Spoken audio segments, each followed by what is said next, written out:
सोनी एक छोटे से गांव में अपनी सास और पति के साथ रहती थी और वहीं पर फूल माला बनाकर थोड़ी बहुत पैसे कमाती थी। एक शाम सोनी अपनी फूल माला बेचने के बाद घर जा रही होती है। तभी उसे रास्ते में बहुत सारी राखी दिखाई देती है और वो राखी देखकर बहुत खुश हो जाती है। अरे वाह, बाजार में राखी बिकने लग गई। मेरे तो ध्यान से ही निकल गया था। इस बार तो पक्का बुलाऊंगी उपेंद्र को। इतने साल हो गए आ नहीं पा रहा था। इस बार ये राखी मैं बहुत धूमधाम से मनाऊंगी। सोनी काफी खुश थी और घर जाने लगती है। सोनी को देखकर उसकी सास रज्जो उससे बोलती है, अरे सोनी बहू, क्या बात है, इतने खुश है? जरूर कोई बड़ी बात होगी ना। हाँ माँ जी, बड़ी बात तो है। रक्षाबंधन आने वाला है और देखना, इस बार उपेंद्र जरूर आएगा। बहू, तू पिछले 5 साल से यही मांग रही है कि इस बार तेरा भाई जरूर आए, लेकिन ऐसा हो नहीं रहा। अरे तू मान क्यों नहीं लेती कि शहर जाकर तेरा भाई तुझे भूल गया है, वो अपनी दुनिया में मगन हो गया है। माँ जी, मैं आपकी बात जरूर मान लेती अगर वो सच होती, लेकिन ऐसा कुछ भी नहीं है। उपेंद्र अपनी दीदी को कभी नहीं भूल सकता है। आप देख लेना, इस बार उपेंद्र पक्का आएगा। सोनी कई दिनों तक बहुत खुश थी रक्षाबंधन को लेकर। ऐसे ही एक दिन सोनी घर के पुराने सामान देखने लगती है। तभी सोनी की नजर अपने भाई की तस्वीर पर पड़ती है और सोनी की आंखें भर आती है। जब से शादी हुई है तब से तो उपेंद्र मुझसे मिलने ही नहीं आया, ना ही फोन करता है। पिछले 5 सालों से मैं ही हमेशा उससे कॉल करती हूँ, बात करती हूँ। वो तो मुझसे बात करना ही नहीं चाह रहा। कहीं इस बार भी वो मुझे मना ना कर दे, कोई बहाना ना बना दे। अरे कोई बात नहीं, भाई तो मेरा ही है। वो जरूर काम की वजह से नहीं आ पा रहा होगा। मैं अगर इस बार उसे पहले ही याद दिलाऊंगी तो वो पक्का आएगा। सोनी कुछ देर बाद अपने भाई उपेंद्र को कॉल करती है। उपेंद्र मुंबई में अपनी पत्नी पार्वती के साथ रहता है। पार्वती सोनी का कॉल रिसीव करती है। अरे पार्वती भाभी, मैं सोनी बोल रही हूँ। आप कैसी हो? मैं ठीक हूँ। क्या हुआ? क्या काम है जो कॉल किया? भाभी, आप ऐसे बात क्यों कर रही हो? आपको अच्छा नहीं लगा क्या कि मैंने कॉल किया? अरे कोई काम होगा ना, इसीलिए फोन किया। वो बताओ क्या काम है? वो मुझे अपने भाई से बात करनी है। उपेंद्र से बात हो जाएगी? तभी वहां पीछे से उपेंद्र आता है और पार्वती से बोलता है, अरे पार्वती, क्या हुआ? किसका फोन आया है? ये लो, तुम्हारी बहन का ही कॉल है, कर लो बात। दीदी, कैसी हो आप? इतने दिनों के बाद फोन किया। सब ठीक तो है ना? हाँ, सब ठीक है। वो तो बस मैं तुझे बहुत याद करती हूँ और अब रक्षाबंधन भी आने वाला है। इस बार तो तू आ रहा है ना। देख, 5 साल से मैंने अपने भाई को देखा नहीं है। मैं बहुत याद करती हूँ तुझे। देखने का मन है तुझे। राखी बांधनी है। इस बार आएगा ना? दीदी, वो देख भाई, मुझे पता है तू काम में बहुत ज्यादा व्यस्त रहता है और अपने परिवार को संभालता है, लेकिन साल में राखी का त्योहार एक बार ही तो आता है और उसमें भी अगर मेरा भाई मेरे पास नहीं हो तो मुझे कैसे अच्छा लग सकता है। इस बार मना मत कर मेरे भाई, मेरा बहुत मन है। मैं बहुत समय से तेरा इंतजार कर रही हूँ। अच्छा ठीक है दीदी। अगर आप इतना कह रही हो तो ठीक है, मैं आऊँगा। मुझे भी आपकी बहुत याद आ रही है। हर बार मेरी कलाई पर राखी रहती है। पिछले 5 साल से सूनी कलाई देखकर मैं भी खुश नहीं था। आप चिंता मत करो दीदी, मैं ज़रूर आऊँगा। ठीक है, अब तो बस मुझे रक्षाबंधन का ही इंतजार रहेगा। उपेंद्र की बात सुनकर पार्वती का मुंह बन जाता है और पार्वती गुस्से में बोलती है, ये क्या है? तुम्हें पता है ना उपेंद्र, तुम्हारी बहन कैसी है। उसे जरूर किसी चीज की मदद चाहिए होगी और तुम्हें क्या जरूरत है अपनी बहन से मिलने जाने की? अपना परिवार क्या दिखाई नहीं दे रहा? ऐसा नहीं है, मैं तुम सबका भी बहुत ध्यान रखता हूँ। लेकिन सोनी दीदी का मेरे अलावा है ही कौन इस दुनिया में? और वैसे भी 5 साल से मैं अपनी बहन से मिला तक नहीं हूँ। मुझे भी तो मिलने का मन करता है ना। अगर इस बार मैं रक्षाबंधन पर अपनी बहन से मिलने चला गया तो इसमें क्या हो जाएगा? जब कुछ होना ही नहीं है वहां जाकर तो जाना ही क्यों है? कहीं मत जाओ। मैं कभी भी तुम्हारी किसी बात के लिए मना नहीं करता हूँ, लेकिन आज मैं यही चाहता हूँ कि मैं अपनी बहन से मिलने जाऊँ। अब अगर तुम्हें अच्छा लग रहा है या फिर बुरा लग रहा है, इसमें मैं कुछ नहीं कर सकता। मैं अपनी बहन से मिलने जा रहा हूँ तो मतलब जा रहा हूँ। ठीक है, जाओ, मुझे क्या। उपेंद्र अपनी पत्नी के मना करने के बाद भी अपनी बहन से मिलने जाने की ठान लेता है। ऐसे ही कई दिन निकल जाते हैं। कुछ दिनों बाद जब रक्षाबंधन के त्योहार से 2 दिन पहले ही उपेंद्र पार्वती के साथ ट्रेन में गांव जाने के लिए निकल जाता है तो वो बहुत ज्यादा खुश होता है। दीदी कितनी बेसब्री से इंतजार कर रही होंगी। इतने सालों बाद हम भाई बहन मिल रहे हैं। आज तक कभी मुझे रक्षाबंधन की इतनी खुशी नहीं हुई जितनी इस बार हो रही है। उपेंद्र को इतना खुश देखकर ट्रेन में उपेंद्र के सामने बैठा आदमी उससे बोलता है। अरे भाई साहब, आप इतना खुश क्यों हो? और मैं कब से देख रहा हूँ कि आप खुद से ही बात किए जा रहे हो। क्या बात है? भाई साहब, मैं 5 सालों बाद अपनी बहन से मिलने जा रहा हूँ और रक्षाबंधन भी है, तो खुशी क्यों ना हो। अच्छा, तो ये खुशी एक भाई की है। अच्छा लगा आपसे मिलकर। कुछ देर बाद उपेंद्र का स्टेशन आ जाता है और फिर उपेंद्र वहां से बस लेकर अपने गांव पहुंच जाता है। गांव जाने के बाद उपेंद्र अपने घर की तरफ जाने लगता है। तभी रास्ते में उसे अपनी बहन सोनी दिख जाती है। सोनी तुरंत जाकर अपने भाई को गले लगा लेती है। आखिरकार तू आ ही गया मेरे भाई। मैंने तेरा बहुत इंतजार किया। तू कितना पतला हो गया है, पहचान में भी नहीं आ रहा। मैंने तेरे लिए वैसे ही राखी रखी है जैसी तू बचपन में मांगता था। अरे तू चुप क्यों खड़ा है? और मैं इतनी देर से बोले जा रही हूँ, तू कुछ बोल क्यों नहीं रहा है? बोल ना। अरे दीदी, बोलने तो दो। चलिए घर चलते हैं, फिर आराम से बात करेंगे। दोनों भाई बहन घर जाते हैं। सोनी आरती की थाली लाती है और अपने भाई की आरती उतारने के बाद राखी बांधते हुए सोनी की आंखों में आंसू आ जाते हैं। ये देखकर उपेंद्र बोलता है। अरे दीदी, आप रो क्यों रही हो? अब तो मैं आ गया ना। हाँ आ गया, लेकिन कितना इंतजार करवाया अपनी बहन को। तुझे पता है ना मैं तुझे कितना याद करती हूँ। जब तक मैं तुझे नहीं देख लेती मेरा कहीं मन ही नहीं लगता था। हाँ दीदी, मुझे भी पता है। और इतना इंतजार करवाने के लिए मैं माफी मांगता हूँ, लेकिन मैंने भी आपको बहुत याद किया। दोनों भाई बहन बातें कर रहे होते हैं। तभी वहां उन दोनों की पड़ोसन सरिता आ जाती है। वही मैं सोचूं कि आज इतना समय बाद में सोनी की हंसने की आवाज क्यों आ रही है। अब समझ आया, उपेंद्र आया है ना। भाई के आने के बाद घर में खुशियां आ ही गई। हाँ काकी, बिल्कुल सही कहा आपने। देखो मेरा भाई उपेंद्र आया है। इतने समय से मैंने अपनी बहू को इतना खुश कभी नहीं देखा जितनी खुशी आज है। उपेंद्र, हमें यहाँ से निकलना है। जो भी बात करनी है कर लो, बाद में मत बोलना कि समय कम पड़ गया, ये वो। अरे चलो, सब खाना खा लेते हैं। काकी आओ ना, आप भी हमारे साथ खाना खा लो। सब लोग साथ में खाना खाने लगते हैं। कुछ देर के बाद में समय होने लगता है और पार्वती उपेंद्र वहां से जाने लगते हैं। दीदी, इतने दिनों बाद आपसे मिलकर सच में बहुत अच्छा लगा। अब पता नहीं कब मिलना होगा, लेकिन आज का दिन बहुत ही यादगार रहा। जब भी मौका मिले आते रहना, तेरी दीदी यही है। सोनी उपेंद्र और पार्वती को बस के पास छोड़कर जा रही होती है कि तभी एक गाड़ी बहुत ही तेजी में उपेंद्र की तरफ आ रही होती है। लेकिन गाड़ी वाले की आंखों पर एक अजीब सी रोशनी आ जाती है और वो गाड़ी दूसरी तरफ कर लेता है और पेड़ में जा टकराता है। सब लोग उस गाड़ी वाले को बाहर निकालते हैं। सोनी गाड़ी वाले से कहती है, भैया आप ठीक तो है ना? आप ये कैसे गाड़ी चला रहे थे? वो मेरी गाड़ी का ब्रेक खराब हो गया था। रुकी नहीं रही थी, कहीं भी जा रही थी। वो तो इनके हाथ में कुछ बंधा है जिसकी चमक मेरी आंखों में गई, और मैंने अचानक से गाड़ी को दूसरी तरफ किया तो वो चली गई और पेड़ से टकराकर रुक गई। हाथ पर तो राखी है। इसका मतलब दीदी आज आपकी राखी ने ही उपेंद्र की जान बचा ली। मैंने कभी इस रिश्ते को इतना सम्मान नहीं दिया, लेकिन रक्षाबंधन वाकई में भाई की रक्षा के लिए ही बना होता है, और बहन की भी। रक्षाबंधन ऐसे ही नहीं कहते हैं इसे। इसमें भाई बहन एक दूसरे की रक्षा करते हैं। मैंने राखी बांधी और राखी में लगी सितारों की वजह से इन भाई साहब ने अपनी गाड़ी का रुख मोड़ लिया। हाँ दीदी, आप बिल्कुल सही कह रही हैं। आज के बाद मैं कभी उपेंद्र को नहीं रोकूंगी आपसे मिलने के लिए, बल्कि अब तो मैं खुद ही लाऊंगी यहाँ आपके पास राखी बंधवाने को। वहां खड़े सब लोग हैरान हो जाते हैं और इसके बाद पार्वती भी अब इस त्योहार की अहमियत समझ जाती है। मोहित और शीला बहुत परेशान थे क्योंकि शादी के 10 साल होने के बाद भी वो माँ बाप नहीं बन पाए थे। मोहित एक फैक्ट्री में लेबर का काम करता था और उसी से घर चलाता था।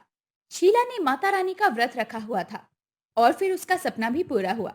मोहित और शीला को एक बेटा हुआ और उसका नाम गोलू रखा। देखो जी, हमारा बेटा कितना खूबसूरत है। वो तो होगा ही, मुझ पर जो गया है। वो दोनों बहुत खुश थे।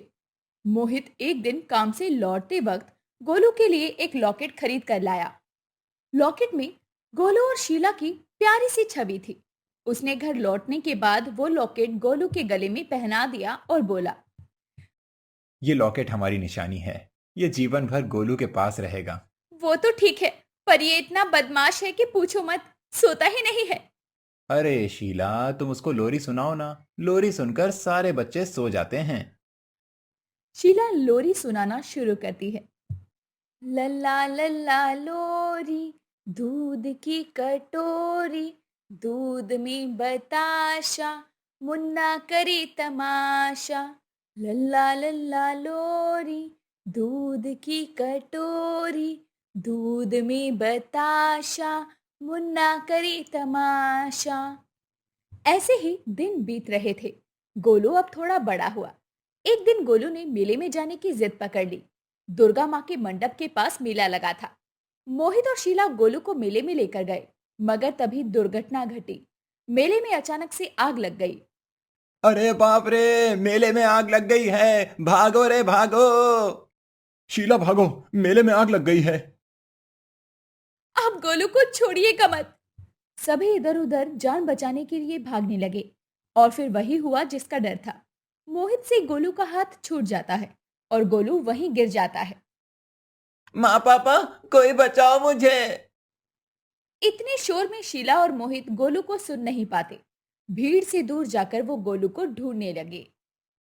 गोलू, अरे गोलू कहाँ गया? आपने मेरे गोलू का हाथ छोड़ दिया। अरे इतनी भीड़ में कब क्या हुआ, कुछ पता ही नहीं चला। चलो ढूंढते हैं उस गोलू। गोलू। गोलू, मेरा गोलू, गोलू। दोनों ने मिलकर गोलू को बहुत ढूंढा, मगर गोलू नहीं मिला। मोहित रोते हुए घर चला आया। शीला भी उसके साथ थी। इतनी मुश्किल से दोनों को संतान प्राप्ति हुई थी। घर में खुशी आई थी, लेकिन आज सारी खुशी खत्म हो गई। शीला ने रोते हुए भगवान से कहा, हे भगवान, हमारे साथ ऐसा क्यों हुआ? हमने किसी का क्या बिगाड़ा है? हे भगवान, आज मेले में क्यों गए हम? ये सब मुझे नहीं पता। मुझे मेरा गोलू वापस चाहिए। मुझे मेरा गोलू लौटा दो। गोलू ला दो मुझे ढूंढकर। ठीक है शीला, तुम चिंता मत करो। चाहे कुछ भी हो जाए, मैं हमारे गोलू को तलाश करके ही रहूंगा।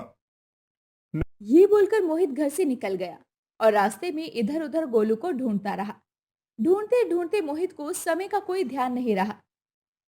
शाम को थका हारा वो घर आया तो शीला रो रही थी। मोहित को देखकर वो बोली, क्या हुआ जी, मेरा गोलू कहीं मिला? नहीं शीला, मैंने सब जगह ढूंढा, पर गोलू कहीं नहीं मिला। झूठ बोल रहे हैं आप। मेरा गोलू मेरे बिना एक पल नहीं रह सकता। मेरा गोलू वापस आएगा।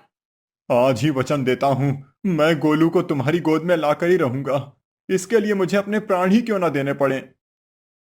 अगले दिन से मोहित बस गोलू को ढूंढता रहा और शीला रोती रही। मोहित का काम भी चला गया और घर पर रो रो कर शीला पागल सी हो गई थी। कुछ दिनों के बाद घर का सारा राशन भी खत्म हो गया। तब दोनों को मालूम हुआ कि ये ज्यादा दिन तक नहीं चलेगा। अगर खाना ही ना मिले तो वो गोलू को तलाशेंगे कैसे? ये सोचकर दोनों ने अमीरों के घर नौकरी शुरू की। उन घरों में मोहित घर की साफ सफाई का सारा काम करता रहा, जैसे कपड़े धोना, झाड़ू पोछा, और शीला उन घरों में खाना बनाने में लग गई। काम के बाद बचे हुए समय में गोलू की खोज में दोनों इधर उधर भागते रहे। देखना शीला, गोलू एक दिन जरूर मिलेगा। मैं भगवान से दुआ मांगती हूँ। ऐसे ही 25 साल बीत गए, मगर अभी तक गोलू नहीं मिला।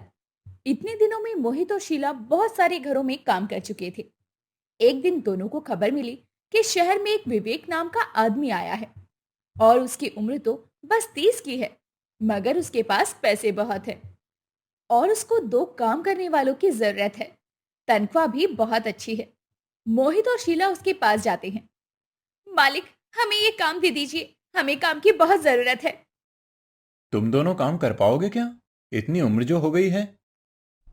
विवेक की पत्नी का नाम रानी है। रानी वहां आ जाती है और कहती है, ये दोनों बुढ़े बुढ़ी किसी काम के नहीं, भगा दो इन दोनों को। नहीं मालिक, हम बिना कुछ कहे काम करेंगे। बस हमें इस काम के लिए रख लीजिए। ठीक है, कर तो लोगे, मगर काम के वक्त जरा सा भी नखरा किया तो मुझसे बड़ा कोई नहीं होगा। मोहित और शीला को काम मिल जाता है। मोहित घर साफ करने का काम करता है और शीला खाना बनाने में लग जाती है। ए बुढ़े, उधर ठीक से साफ नहीं हुआ, ठीक से साफ कर चल। ठीक है मालकिन, अभी करता हूँ। अरे ठीक से कर, वो वाला कोना क्या तेरा बाप साफ करेगा? मोहित चुपचाप सुनता रहता है और काम करता रहता है। उधर शीला खाना बना लेती है। विवेक और रानी दोनों खाने के लिए बैठते हैं। शीला दोनों को खाना देती है और चुपचाप पास में खड़ी रहती है। विवेक पहला निवाला लेता है और कहीं खो सा जाता है। अरे, ये क्या है? क्या हुआ विवेक? क्या हुआ मालिक, खाना अच्छा नहीं बना है क्या? नहीं नहीं, वो बात नहीं है। स्वाद बहुत जाना पहचाना सा लग रहा है। जाना पहचाना? ये कैसे हो सकता है? शीला ने तो पहली बार खाना बनाया है इस घर में। ये मेरा भ्रम हो सकता है। दोनों खाना खा लेते हैं, लेकिन तभी मोहित गलती से कांच का बर्तन जमीन पर गिरा देता है और वो टूट जाता है। रानी बहुत गुस्सा हो जाती है। अरे ये क्या कर दिया इस बुढ़े ने, इतना महंगा बर्तन तोड़ दिया। मालकिन, गलती हो गई। गलती? इस घर में गलती की कोई माफी नहीं है। तभी विवेक एक छड़ी लाता है और मोहित को मारने लगता है। शीला भागकर आती है और विवेक के पैर पकड़ लेती है। माफ कर दीजिए मालिक, इनकी तबीयत ठीक नहीं है। लो, बहाना शुरू। मैंने तो बोला ही था कि इन दोनों को निकाल दो, अब भुगतो। आप मुझे मारिए मालिक, लेकिन इन्हें छोड़ दीजिए। हाँ, तुझे भी मारूंगी। मार खाने का बहुत शौक चढ़ा है ना तुझे, तुझे भी मारूंगी। रानी तभी एक छड़ी लाती है और शीला को मारने लगती है। दोनों चिल्लाते हैं। मारने के बाद विवेक और रानी अपने कमरे में चले जाते हैं। रात में शीला और मोहित रसोई में सो रहे होते हैं। तभी वो सुनते हैं कि रात में विवेक अपने कमरे में चिल्ला रहा है। माँ, मुझे ले चलो माँ, मुझे ले चलो। मालिक ऐसे क्यों चिल्ला रहे हैं?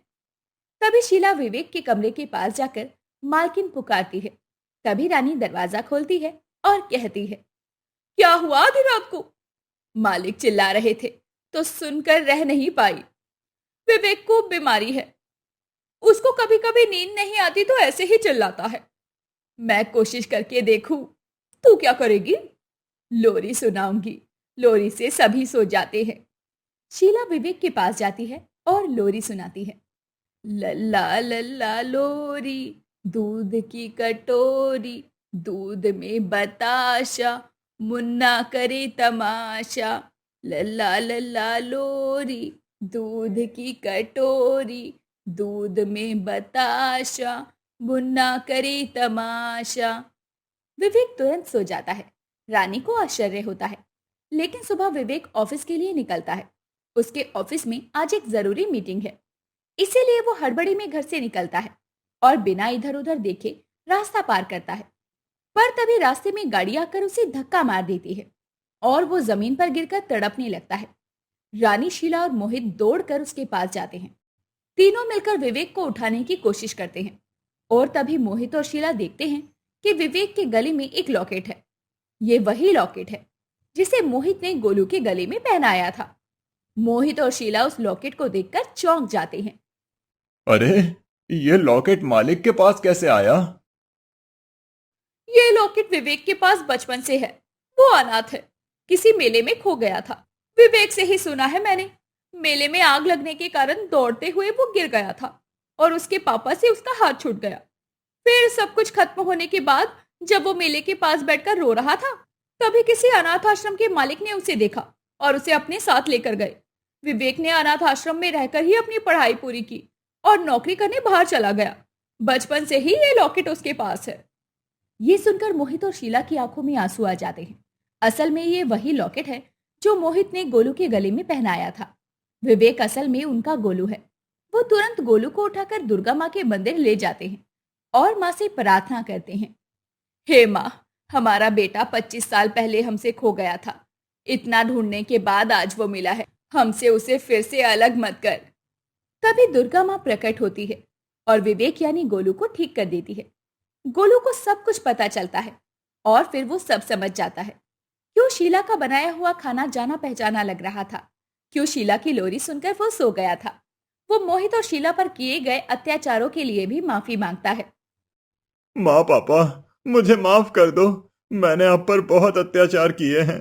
मैं उस बात के लिए शर्मिंदा हूँ। मुझे माफ कर दो। चुप कर बेटा, माँ बाप से भी कोई माफी मांगता है क्या। ये बोलकर मोहित और शीला विवेक को अपने गले से लगा लेते हैं। रानी भी माफी मांगती है। अंत में सभी एक साथ हो जाते हैं और खुशी खुशी जीवन व्यतीत करने लगते हैं। चंदा सुबह सुबह कपड़े धो रही होती है। तभी चंदा की सौतेली माँ डुमरी चंदा को और भी कपड़े लाकर देते हुए कहती है, सिर्फ खाने में तेरे हाथ चलते हैं, वैसे तुझसे कोई काम नहीं होता है। चल जल्दी जल्दी हाथ चला ताकि तुझे और भी काम दूं। बस मुफ्त की रोटी तोड़ने आती है। तुम चंदा को इतना काम क्यों देती हो? राखी से भी घर का काम करवाया करो। क्यों ना करवाऊं इस बिन माँ की बेटी से काम। और मेरी फूल सी बेटी की अभी उम्र ही क्या है, बस 20 साल की तो है अभी। और ये करमजली पूरे 22 साल की हो चुकी है। माँ मुझे भूख लगी है, कब तक खाना बनेगा? अरे ओ महारानी, सुन भी रही है? मेरी राखी को भूख लगी है जोरों की। कपड़े धुल जाएं तो आकर खाना भी बना लियो। जी माँ जी, जैसा आप कहें। ये करके मैं वो भी करती हूँ। डुमरी और राखी इतना कहने के बाद वहां से चले जाते हैं और ये देख केशव परेशान हो जाता है और अपनी बेटी चंदा के पास जाता है जो कि कपड़े धो रही थी। चंदा बेटी, मुझे माफ कर दे। मैं ही तेरा गुनाहगार हूँ। मैंने तो सोचा था कि तेरी माँ के जाने के बाद डुमरी तुझे तेरी माँ की तरह प्यार देगी, लेकिन मैं शायद भूल गया, सौतेली तो आखिर सौतेली ही होती है। और आज तक डुमरी ने बस तुझ पर अत्याचार ही किए हैं।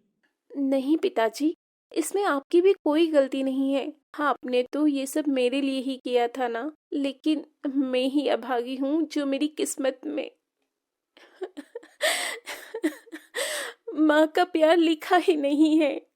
चंदा और केशव बात कर ही रहे होते हैं, तभी कमरे में डुमरी की आवाज आती है। तुम दोनों बाप बेटी मेरी और मेरी फूल सी बेटी की बुराई कर लो तो घर के काम भी हैं, उसका भी सोच लेना। और चंदा, अगर आज काम नहीं हुआ समय पर तो पूरे दिन तुझे भूखे रखूंगी। डुमरी चंदा से नौकरानी की तरह काम करवाया करती थी और तब भी उसे कई बार तो पूरा पूरा दिन भूखा रखा करती थी। ये देख डुमरी की पड़ोसन खुद से कहती है, बेचारी चंदा की फूटी किस्मत। जब से इसकी सौतेली माँ आई है तब से बेचारी का बचपन तो छिन गया था। अब जवानी में ये औरत इसे नौकरानी की तरह काम करवाती है। भगवान, बेचारी को अच्छा घर परिवार ससुराल दे। ऐसे ही समय बीत रहा होता है और एक रोज डुमरी अपनी बेटी राखी के साथ बाजार से आ रही होती है। तभी राखी अपनी माँ को कहती है, माँ वो देखो, ये चंदा ही है ना? और वो लड़का कौन है जो चंदा का बार बार हाथ पकड़ रहा है? अरे वो करमजली तुझे कहाँ दिख गई? अरे हाँ, ये कौन है? कहीं इसका इसके साथ चक्कर तो नहीं चल रहा है? अगर ऐसा है तो आज मैं इसकी टांग तोड़ दूंगी। माँ, मैंने इसे अपने घर के आसपास भी घूमते देखा है और अब तो मेरा शक भी यकीन में बदल गया है। चंदा का इसके साथ चक्कर चल रहा है। अभी यहाँ रोड पर तो मैं तमाशा नहीं करना चाहती हूँ, लेकिन आज इसे घर आने दे। जिन 2 पैरों से ये इससे अपना मुंह काला करवाने आई है, वही दोनों पैर मैं आज इसके तोड़ डालूंगी। अब राखी और डुमरी केशव के कान भरकर चंदा के आने का इंतजार करने लगते हैं। चंदा जैसे ही घर आती है, डुमरी चंदा का बाल पकड़कर उसे दरवाजे से खींचकर घर के अंदर लाती है। अरे माँ, ये अब क्या कर रही हैं? माँ नहीं, मेरा बाल छोड़ो। आप ये क्या कर रही हैं माँ? आप सुन तो रही हो ना? माँ, मुझे दर्द हो रहा है। करमजली अभागी, तो इस घर का नाम मिट्टी में मिलाना चाहती है। कौन है वो जिससे तू चिपक चिपक कर बातें कर रही थी? वो माँ, वो मैं आपको बताने ही वाली थी। मैंने कमल के बारे में पिताजी को बताया था। पिताजी, आप कुछ बोलते क्यों नहीं? वो क्या बोलेगा? दोनों बाप बेटी ने मिलकर इस घर का नाम मिट्टी में मिलाने का जो फैसला ले रखा है। अरे तुम दोनों चाहते क्या हो? डुमरी चंदा को खूब मारती है और खाना भी नहीं देती। केशव भी चंदा को नहीं बचाता, क्योंकि उसे भी अपने घर की इज्जत प्यारी थी। इस वाक्य के बाद ही डुमरी चंदा के लिए लड़का देखना शुरू कर देती है। तुम इसकी 10 दिन के अंदर शादी करोगे, वरना मैं ये घर छोड़कर चली जाऊंगी। इसे तुम किसी दूध वाले के हाथों में या फिर किसी कबाड़ी, अखबार या दलाल के हाथ बेच दो, लेकिन ये लड़की 10 दिन के अंदर यहाँ से जानी चाहिए। मैं देख रहा हूँ इसके लिए लड़का। अब तुम शांत हो जाओ और मुझे भी शांत रहने दो। वो तो अच्छा हुआ मैंने इसे देख लिया, वरना इसने तो इस घर के बारे में एक बार भी नहीं सोचा है। चंदा के पिता केशव अब अपने दोस्त के जान पहचान के बताए लड़के से चंदा की शादी मंदिर में करवा देते हैं। चंदा तो गम की मारी अपनी जिंदगी काट रही थी, लेकिन चंदा जैसे ही अपने ससुराल जाती है, उसके ससुराल में चंदा के पैर रखते ही कई सारी अच्छी खबर आती है। अरे बहू, तू तो साक्षात लक्ष्मी का रूप है। क्या बात है, तूने तो घर में कदम रखते ही इस घर को स्वर्ग बना दिया। हाँ चंदा, तुम्हें पता है, जैसे ही तुम्हारा गृह प्रवेश हुआ है, वैसे ही एक के बाद एक अच्छी खबर मिली है। हाँ बहू, तू यहाँ बैठ। आज ही शाम में हम अपने नए घर में शिफ्ट हो जाएंगे। मैं कुछ समझी नहीं माँ जी। देख, मैं तुझे बताती हूँ। जैसे ही तू इस घर में आई, तभी हमारे सालों से चल रही तेरे चाचा ससुर जमीन का केस हार गए और हमें ये न्यूज़ मिली। और मेरे नितिन को सरकारी नौकरी का लेटर भी आया। और तेरे ससुर का जो सालों से पैसा अटका था, वो भी कल ही मिला है उन्हें। अब हम शाम तक ये किराए का घर छोड़कर अपने बड़े से घर में जा रहे हैं। ये तो बहुत अच्छी बात है माँ जी, मुझे भी अच्छा लगा सुनकर। चंदा जैसे ही अपने ससुराल जाती है, उसके घर परिवार में खुशियां ही खुशियां नजर आने लगती है, क्योंकि चंदा के सर से तो उसकी माँ का हाथ बचपन में ही उठ चुका था, लेकिन अपने ससुराल में उसे अपनी सास सुजाता से उसे माँ वाला प्यार मिल रहा था। और अब ऐसे ही काफी समय बीत जाते हैं। एक रोज केशव चंदा के घर आता है और वो चंदा का हवेली जैसा घर देखकर बहुत खुश होता है। और चंदा की सास भी केशव को कहती है, आपने तो हमारे घर बहू नहीं, साक्षात लक्ष्मी दी है, लक्ष्मी। इसके घर में पैर रखते ही देखिए हम क्या थे और क्या हो गए। मुझे तो पहले ही पता था, मेरी बेटी के अच्छे कर्म हैं। जिस घर में जाएगी उस घर को स्वर्ग बना देगी, स्वर्ग। ये राखी की शादी का कार्ड है, हम सब जरूर आएंगे पापा जी।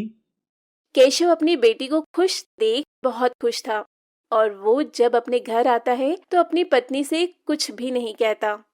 दे आए महारानी को शादी का कार्ड। मैंने तो मना किया था कि कोई जरूरत नहीं है उसे राखी की शादी में बुलाने की, वो उस लायक ही नहीं है। लेकिन नहीं, आपको तो अपनी लाडली को बुलाना है। अब तुम चाहे उसे कितना भी कोस लो डुमरी, अब मेरी बेटी जहाँ भी है बहुत खुश है और अपनी पुरानी जिंदगी को भूलकर आगे बढ़ रही है। अब ऐसे ही कुछ समय बाद शादी वाले दिन शादी की सभी तैयारियों के बीच लड़के वाले राखी से शादी करने से इनकार कर देते हैं, क्योंकि उन्हें और भी दहेज में पैसे चाहिए थे। ये सुन डुमरी लड़के वालों के सामने हाथ जोड़े खड़ी होती है। बगल में केशव भी होता है। हमने तो आपको पहले ही 1 लाख रुपया दिया है, एक महंगी गाड़ी भी दी और अपनी बेटी भी दे रहे हैं, और अब भी आप और पैसे मांग रहे हैं। हम गरीब लोग कहाँ से लाएंगे इतना पैसा? मैं कुछ नहीं जानती, मुझे 1 लाख रुपए और चाहिए, साथ में सोने की चेन, वरना ये शादी नहीं हो सकती। उठो बेटा मंडप से। डुमरी लड़के वालों के सामने गिड़गिड़ा ही रही होती है, तभी एक बड़ी सी गाड़ी डुमरी और केशव के दरवाजे पर आकर रुकती है। कार देख डुमरी के मुंह से निकल जाता है, अब ये कौन आया? कहीं भगवान ने मेरी सुन तो नहीं ली और मेरी मदद को कोई फरिश्ता भेज दिया। जरूर चंदा बेटी आई होगी और दामाद जी। हाँ, क्यों नहीं, वो भिखारन कार में होगी। तुम भी बिना पिए कैसे सपने देखते हो? अब जैसे ही नितिन के साथ चंदा महंगी गाड़ी से महंगी साड़ी ज्वेलरी पहने निकलती है, डुमरी की तो आंखें ही चमक जाती है। आसपास के खड़े लोग भी चंदा को देख हैरान थे। तभी चंदा आते ही अपने गले में पहना हार उतारकर दूल्हे को पहना देती है। क्या मांग है तुम्हारी? 1 लाख रुपए और सोने की चेन? वो छोड़ो, ये लो, पूरे 10 लाख का हार है ये, और चुपचाप शादी करो। अगर अब कुछ भी बोलने की कोशिश की तो पुलिस को बाद में बुलाऊंगी। पहले यहाँ जितना खर्चा और बेइज्जती हुई है उसे पहले वसूल लूंगी। चंदा बेटा, कौन सी लॉटरी लगी है तेरी? लंबी गाड़ी, नौकर चाकर, तू तो एकदम बदल गई। जब डुमरी को सब कुछ पता चलता है तो उसे बहुत पछतावा होता है, क्योंकि डुमरी की बेटी राखी की शादी आज चंदा की वजह से हुई, वरना लड़के वालों ने तो दहेज के चक्कर में डुमरी की बेटी राखी से शादी करने से साफ इनकार कर दिया था। ये कहानी है राम की, जो अपनी झोपड़ी के बाहर इधर उधर टहल रहा होता है। उसके माथे पर शिकन साफ नजर आ रही थी। उसके चेहरे का पसीना देख साफ पता चल रहा था कि वो किसी टेंशन में है। तेज बारिश हो रही थी। हे भगवान, मेरी पत्नी और मेरे बच्चों का ख्याल रखना। ना जाने क्यों मेरा दिल घबरा रहा है। एक औरत जो बेड पर पड़ी चिल्ला रही थी और उसी के पास एक आया थी जो उसे खुद को संभालने की सहानुभूति दे रही थी। बेटा, हौसला रखो, सब ठीक हो जाएगा। आया, अगर आज मुझे कुछ हो जाता है तो मेरे पति से कहना कि मैं उनसे बहुत प्रेम करती हूँ और वो मेरे बच्चे की अच्छी तरह से परवरिश करे। ये कैसी बातें कर रहे हैं? ऐसा कुछ नहीं होगा, तो घबरा मत, जो होगा सब अच्छा ही होगा। आया अपनी नम आंखों से उस औरत और उसके बच्चे की तरफ देखती है और वो औरत तो बेहोश हो जाती है, लेकिन उसका बच्चा नहीं बचता। आया अपनी गोद में बच्चा लिए राम के घर का दरवाजा खोलती है और बाहर आती है। आया, मेरी पत्नी और मेरा बच्चा दोनों ठीक है ना? कोई परेशानी तो नहीं हुई? वो दरअसल राम तुम्हारी बेटी हुई है और तुम्हारी पत्नी भी ठीक है। भगवान का लाख लाख शुक्र है कि सब कुछ ठीक है। राम, लेकिन क्या हुआ? और आपकी आंखों में आंसू क्यों हैं? क्या हुआ? अभी तो आपने कहा कि मेरी बेटी और मेरी बीवी दोनों ही ठीक हैं, फिर आपकी आंखों में इस तरह आंसू? ये सच है राम कि तुम्हारी बेटी हुई है और तुम्हारी पत्नी भी सही सलामत है, लेकिन तुम्हारी ये बच्ची इस दुनिया में नहीं रही, वो मरी हुई पैदा हुई है। ये रही तुम्हारी बेटी राम। अच्छा, अब मैं चलती हूँ। रुक जाओ आया, अब जब मेरी बेटी मरी हुई पैदा हुई है तो मैं इस मरी हुई बेटी की शक्ल अपनी सुनीता को दिखाकर उसकी तबीयत और नहीं खराब करना चाहता। इसीलिए एक काम करो, तुम मेरी मरी हुई बेटी को ले जाओ और इसे कहीं दफना देना। मैं यहाँ सुनीता को संभाल लूंगा। आया राम की बातों का जवाब सर हिलाकर हाँ में देती है और वो उस बच्ची को लिए चली जाती है। पर वहीं राम का कलेजा फट रहा था, क्योंकि शादी को 8 साल गुजर गए थे और इस दौरान उसकी एक भी संतान नहीं हुई थी। और जब 8 साल बाद उसकी बेटी पैदा हुई तो वो भी मरी हुई पैदा हुई। राम अपनी आंखों में आंसू लिए अपनी झोपड़ी में चला जाता है और अपनी बीवी के बगल में बैठ जाता है। तो वहीं आया उस बच्चे की लाश को अपने हाथों में लिए कब्रिस्तान की तरफ जा रही थी। तभी उसको प्यास लगती है और वो बच्ची को एक जगह पर रखकर पानी पीने चली जाती है। लेकिन तभी आसमान इतनी तेज गरजता है मानो कि वो अभी फट जाएगा। आसमान से एक रोशनी बाहर आती है और उस बच्ची में चली जाती है। और जब आया वापस आती है तो वो देखती है कि बच्ची खूब जोर जोर से रो रही है। अरे, ये कैसे हो सकता है? ये बच्ची तो मरी हुई पैदा हुई थी, तो जिंदा कैसे हो सकती है? जो भी है, मैं इस बच्ची को वापस नहीं लेकर जा सकती, क्योंकि मैं उन लोगों को कह चुकी हूँ कि उनकी बच्ची मर चुकी है। अगर मैं इस बच्ची को वापस लेकर गई तो लोग मेरे काम पर शक करने लगेंगे। ऐसा करती हूँ, इस बच्ची को किसी के दरवाजे पर छोड़ देती हूँ। आया उस बच्ची को हाथ में लिए एक सेठ के घर के दरवाजे पर छोड़ देती है। वो बच्ची बहुत जोर जोर से रो रही थी। उसके रोने की आवाज सेठ और सेठानी की नींद को तोड़ देती है। अजी सुनते हैं, ऐसा लग रहा है जैसे हमारे दरवाजे पर कोई बच्चा रो रहा है। जाइए ना, दरवाजा खोलकर देखिए कि कौन है बाहर। अरे भाग्यवान, इतनी रात को अगर कोई बच्चा या कोई और भी हमें आवाज लगाए या दरवाजा खटखटाए तो भी हमें दरवाजा नहीं खोलना चाहिए। सेठ की बातें सुनकर सेठानी सो जाती है, लेकिन लगातार बच्चे के रोने की आवाज आती है। सेठानी को नींद नहीं आती और वो उठकर अपने घर का दरवाजा खोलकर देखती है तो वहां बाहर तेज बारिश होती हुई नजर आती है और वो अपने घर के दरवाजे पर एक छोटी सी बच्ची को भूख से तड़पते देखती है। सेठानी तुरंत उस बच्ची को उठा लेती है और तभी वहां सेठ भी आ जाता है। मैं आपसे कह रही थी ना कि किसी बच्चे के रोने की आवाज आ रही है।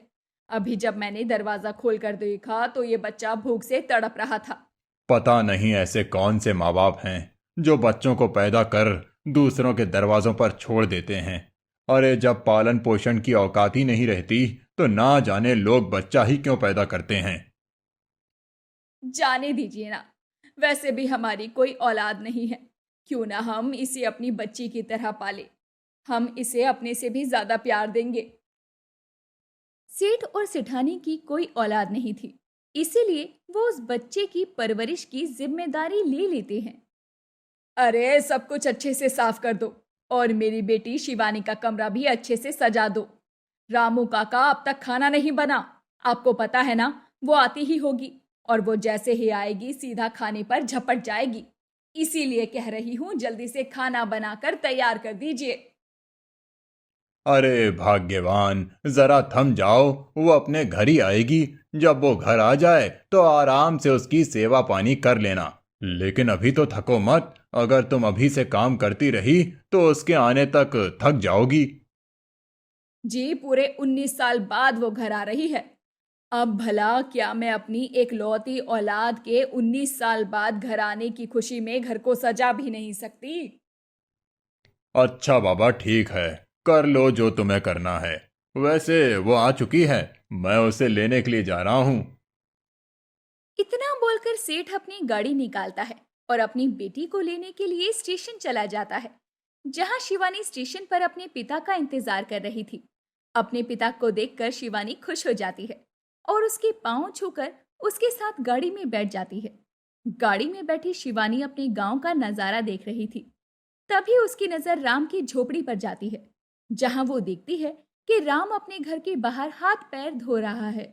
ये देखकर शिवानी सेठ से वहीं गाड़ी रुकवाती है और सीधा राम के घर जाती है।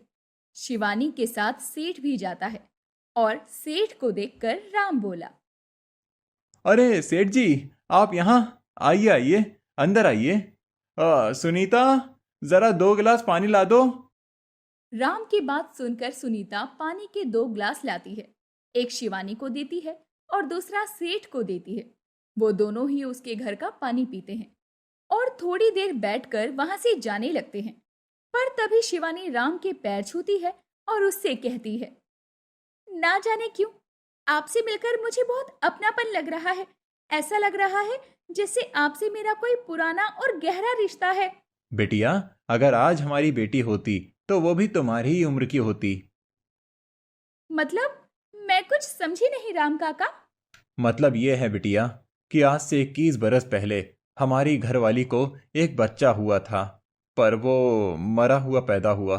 उसके बाद से तो मानो भगवान ने हमारे घर की खुशियां ही छीन ली। ना तो हमें बच्चा हुआ और ना ही हमारी घरवाली कभी सही से मुस्कुरा पाती है। अगर ऐसी बात है तो मुझे भी आप अपनी बेटी ही समझिए। मैं भी तो 21 साल की हूँ। अगर आपकी बेटी होती तो वो भी मेरी उम्र की होती। इसीलिए मुझ में आप अपनी बेटी को देख सकते हैं। शिवानी की बात सुनकर राम और सुनीता दोनों के ही चेहरों पर एक मुस्कान आ जाती है। कुछ देर के बाद शिवानी अपने घर आ जाती है और वो सिर्फ राम के बारे में ही सोचती है। देखते ही देखते शाम हो जाती है और सभी लोग आपस में बैठकर खाना खाते हैं। आज सेठानी भी अपनी बेटी के पास बैठकर बहुत खुश थी। वो भी अपनी बेटी को बहुत ही लाड़ प्यार करती है और उसको प्यार से अपने हाथों से खाना खिलाती है।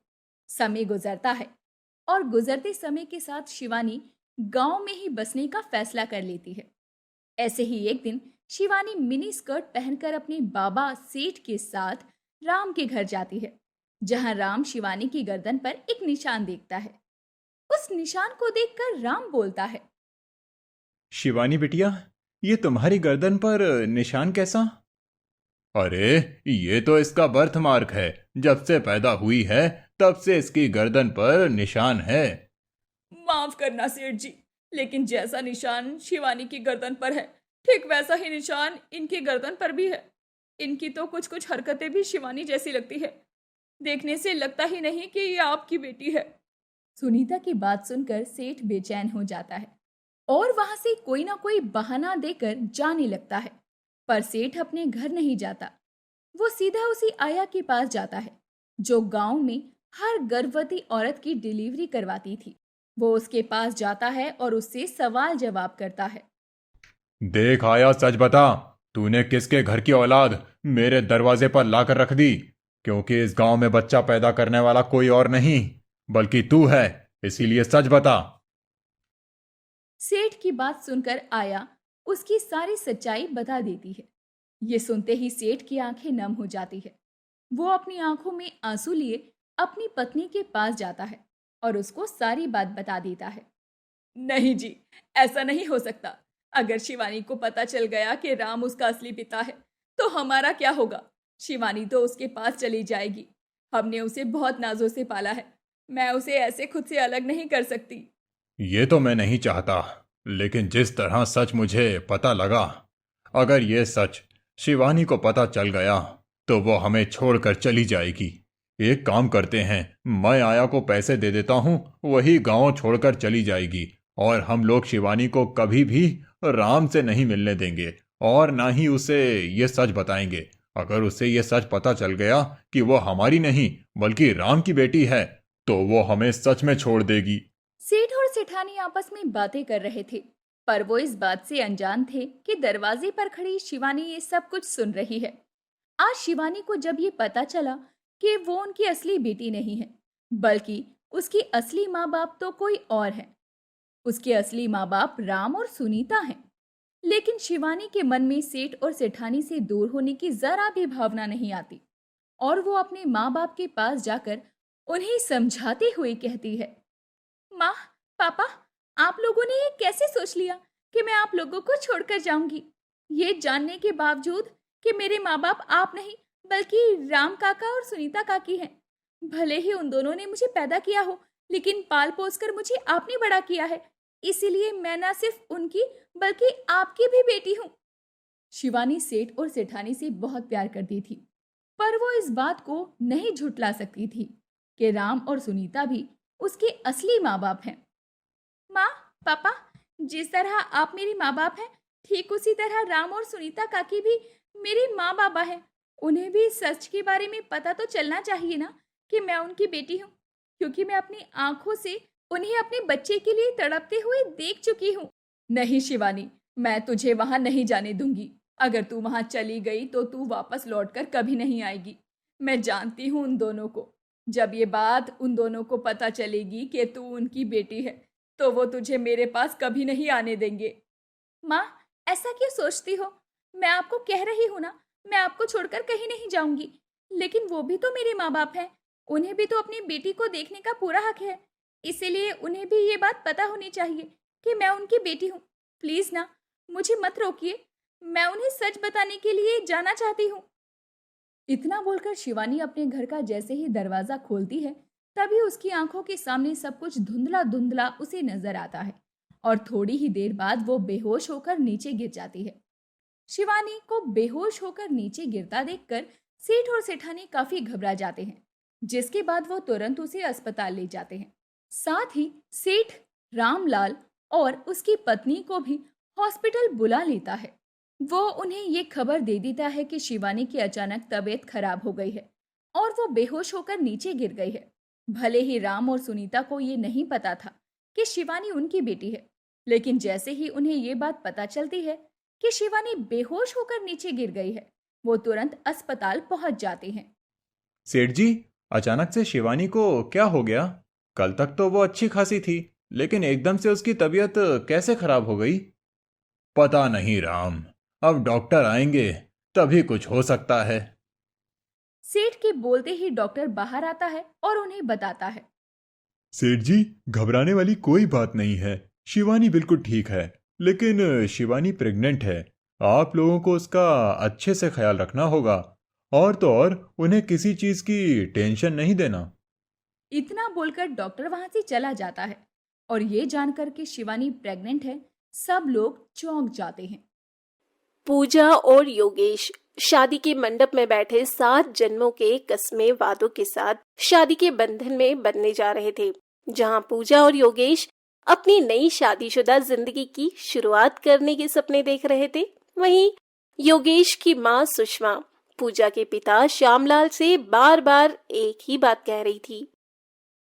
अरे भाई साहब, कहाँ रह गए आपके पैसे? लड़की का कन्यादान होने जा रहा है, लेकिन अब तक दहेज के पैसे नहीं आए हैं। बस मैंने अपने छोटे भाई को कहा है, वह लेकर आता ही होगा। अब तब तक बाकी की रस्में पूरी करवाइए। अरे समधी जी, इतनी भी क्या जल्दी है? एक बार पैसे आ जाने दीजिए, शादी ब्याह तो हो ही जाएगा। कौन सी लड़की भागी जा रही है आपकी?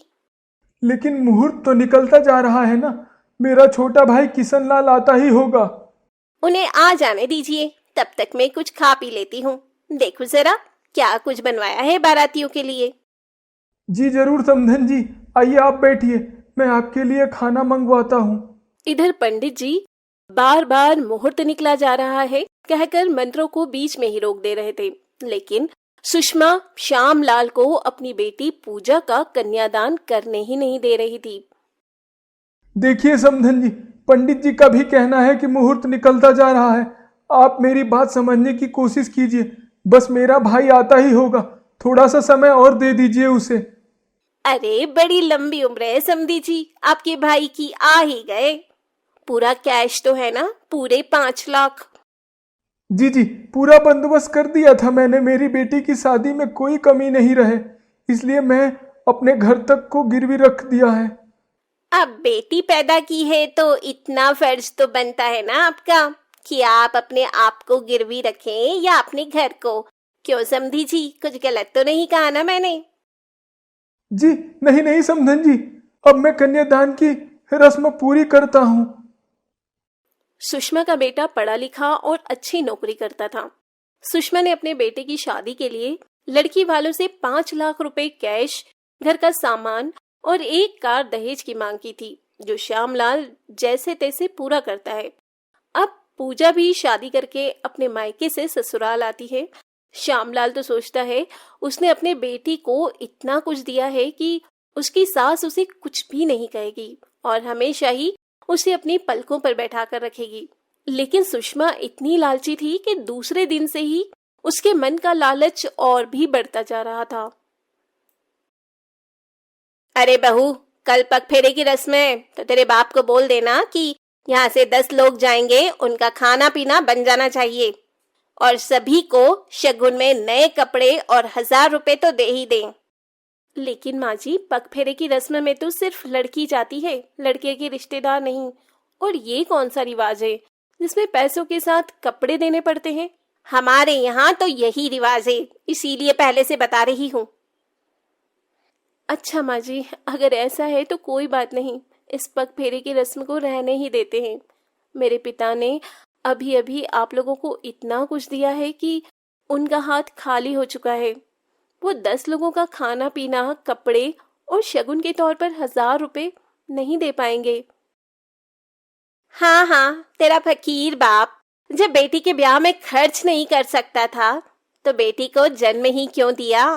खैर छोड़ो, अब तक उसने जितने भी सामान दहेज में दिए हैं सारे लोकल हैं, कोई काम का नहीं लग रहा। माँ जी, मैं समझती हूँ, उन्होंने जो भी दिया है कर्ज में आकर दिया है। जैसा भी दिया है अपनी तरफ से अच्छा दिया है। आप ऐसे कैसे बोल सकती हैं? जो देख रही हूँ वही बोल रही हूँ, लेकिन तेरी जुबान भी दूसरे दिन से ही कुछ ज्यादा चलने लगी है।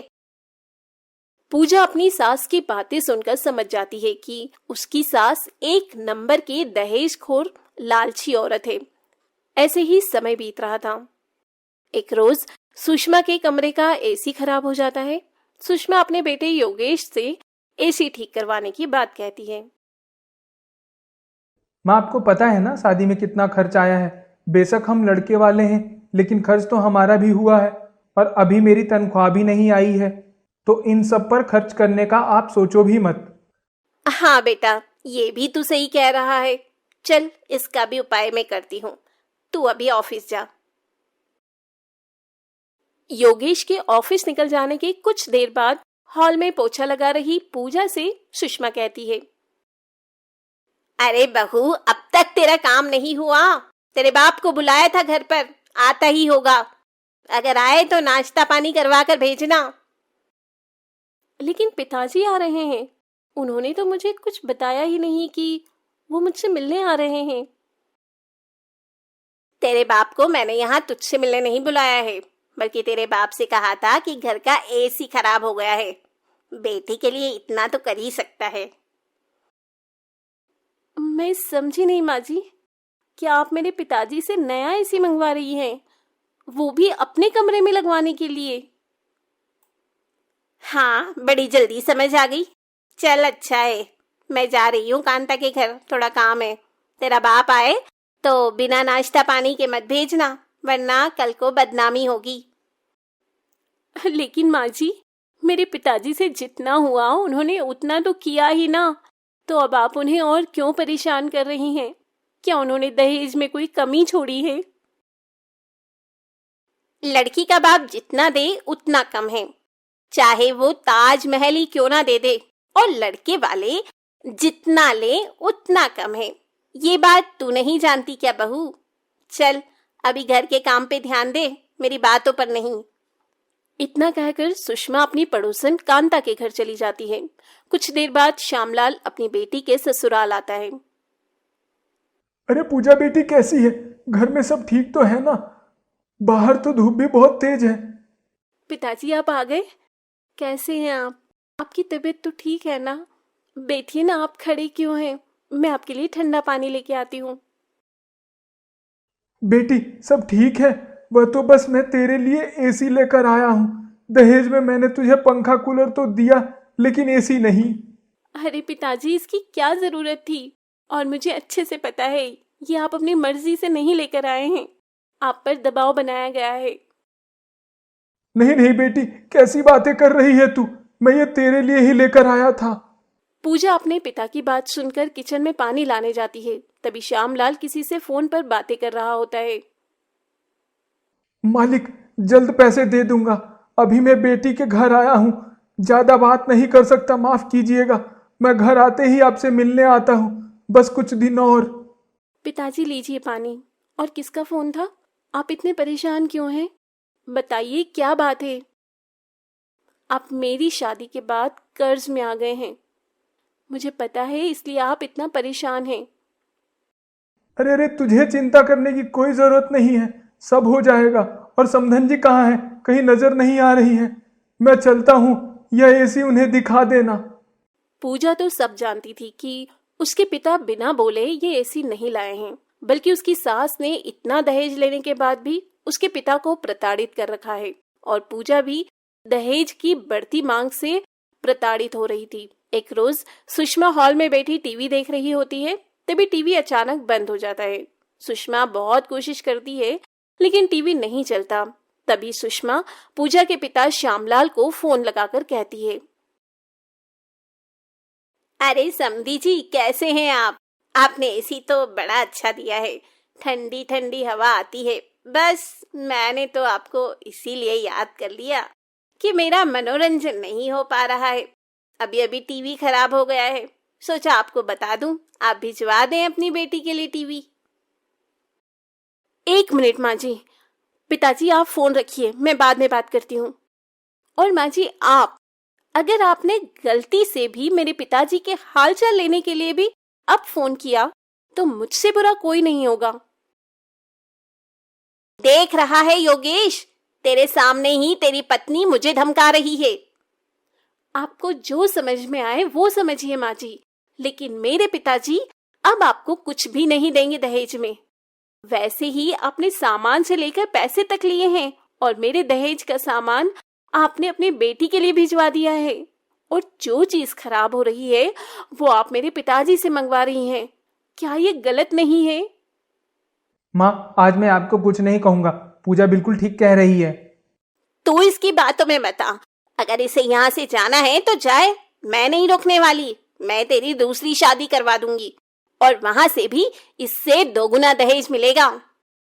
माँ जी, आपको जैसा सही लगे, लेकिन मैं इस घर को छोड़कर जा रही हूँ। मैं अपने पिता पर और बोझ नहीं बन सकती। मैं अपने मायके भी नहीं जाऊंगी, लेकिन जहाँ जाना होगा मैं चली जाऊंगी। मैं भी तुम्हारे साथ हूँ, तुम चिंता मत करो। मैं तुम्हारे साथ 7 जन्मों के कसमों वादों के साथ 7 फेरे लिए हैं। सुषमा अपने लालच की वजह से अपने बेटे को खो देती है, क्योंकि पूजा के घर से जाने के साथ ही योगेश भी पूजा के साथ चला जाता है, और इस बात का सुषमा को बहुत पछतावा होता है। हालांकि वो अपने बेटे को मनाती भी है, लेकिन योगेश नहीं मानता। वो भी अपनी माँ के रंग को काफी समय से नोटिस कर रहा था। इसीलिए कहते हैं लालच बुरी बला है।